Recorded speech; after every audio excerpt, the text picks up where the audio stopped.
dam number 4. Now this is on the far west end of the pond. You've seen me back here before, and you've probably heard me lament the fact that I don't come back here any more than I have to, because it is a bear to get back here, man. So I thought today, you might get bored with it, might enjoy it, I don't know. I'm gonna try, just show you. I'm gonna film the entire way from here on out. So on this side, we've got the pond. You can kind of make it out. I mean, it is a complete jungle back here, but this is the west end of the pond. This is where they normally have their crossover, right here, up and over. And you can see they were using it, but I've been working on these nuisance beaver and trying to get the water to flow again. All right, so this is the kind of the far west crossover, I call it. Now we're gonna hike our way out. Stay with me for the trip. Here we go. And you can see all the obstacles, and you'll probably hear me grunting and groaning and moaning, and hopefully not falling over and breaking anything here, but another log to step over. Bunch to duck under. Now remember, I'm 6'7", so this is not, ouch, everyone hit me in the top of the head. This is not a joyride by any stretch of the imagination.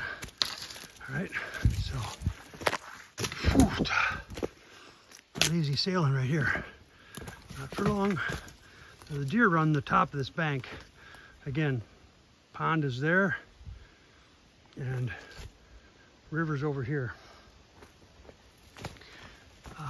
Get down here. This is near where I was working a few minutes ago. Okay, I gotta go around this thing. There's another cross over here. That's been a good set for me over the years. It's really nothing but swamp mush. Back there, you can kind of see the beaver dam. But this is one of their main crossovers. Like I said, it's nothing but brush, logs, sticks, poison ivy, and mosquitoes. See if I can get a view of the dam for you from here if I can. It's so thick, it's really hard to get anywhere where you can see anything. All right, well, this is where I went down, right here, and across this section of swamp to get back to right about back there. Damn, dropped that in the poison ivy. Gotta watch that crap. All right, so I'll continue on what is essentially a deer run that occasionally gets embellished by me coming up and down it for beaver trapping, but it's a long haul in and out of here. And now we start the uphills. This is used to be part of an old gravel quarry. Multiflora rose, full of thorns. As my friend says, it's called a wait a minute bush. You get caught on that, you're gonna wait a minute. All right, there's an opening here. There's more of the pond. We're circling around the west end now, coming on the north bank here, up this incline. These are essentially old spoils piles from the quarry. Oh man, I'm sweating. Boy, I'll tell you what. It's about 75 maybe right now. And occasionally something goes in this den here. See down in there. But I always check it for tracks and things. Now you can kind of see I was back over here on this bank. That's where we started. We're popping around, coming down this way. We're not out in the open for long. Head back this way now. And resume the obstacle course through the trees and the brush. Again, maybe you find it boring, but I wanted to just share with you a chance to walk in my muck boots. That's right, I'm not wearing moccasins, I'm wearing muck boots. Walk a while in my muck boots. And of course, they're the ones with the flea and tick collar on them. Keep the ticks off my body. Those scummy, vile creatures. Now we go downhill.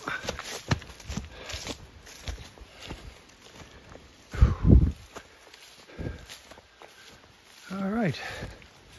Now this pond makes an L shape, so we're going to run into it again on the very north edge of it as we come out.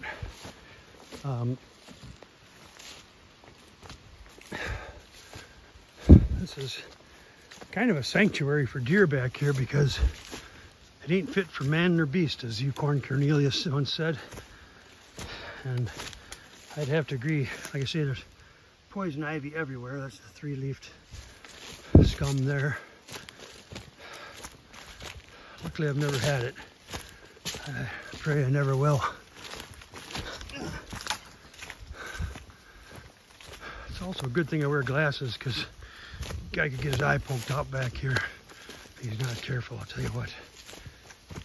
Now, last year, this big mother blew down across the trail.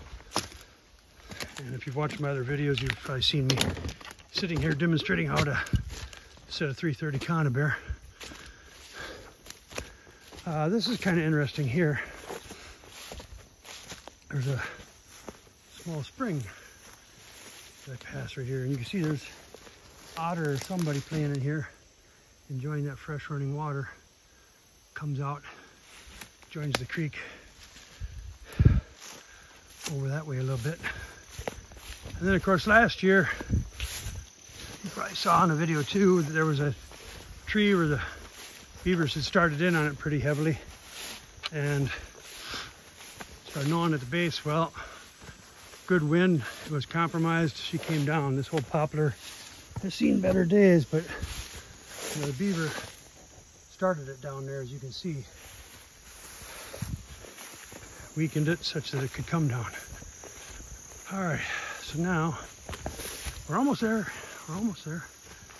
Right over here is the river, and we're coming around the north end of the pond. Old deer stand here.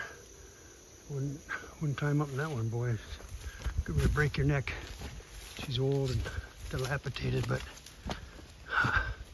now we come down to the north end of the pond. You can see it. So like I say, it goes down all the way here and then hooks back an L shape where we just came from. Here's another nice crossover here the beavers use, going down that little trail right there into the river, and up one more hump here, around past the new deer stand, and duck for that one. Come on through. Luckily this one isn't as full of mush like this. It's back by the river. That is such a pain because your boots just sink and you get stuck all the time. There she be. We're back to the beaver wagon with the beaver buster. So that took me a good 8 minutes of ducking, bobbing, weaving, shucking and jiving. But we're out. So now we're gonna hop on the wagon, head back towards the ranch. We've got the beavers in check right now. I'm very happy with that. I have found no new sign on any of the crossovers, nothing at any of the dams. So now I gotta go a mile back this way and check on the top end of my land as to where the water level's at. Hopefully we brought it down some to make it more manageable to get around in. Otherwise, I've been going up to you know, the top of the tires and crowding the seat on the four-wheeler in some places. So it took me about almost 10 minutes to hike out with the camera in hand. Probably do it with a little bit less if I didn't have the camera, but oh man, I've said before and I'll say it again, there is nothing easy about beaver trapping. It is just pure hard work. But it makes me sweat, gives me a good cardio workout and all that jazz. That's why I'm so daggone healthy. Right? Yeah. Okay. We're moving on. I hope you enjoy that. It's just another, like I say, opportunity to walk in my muck boots for about 10 minutes from one point where I'm able to park the four-wheeler to back where the beavers are at. But it was a large experience. We took it all in. It was full. And this is a very, very simple life we lead. Until next time, it's Ranger Reno, over and out.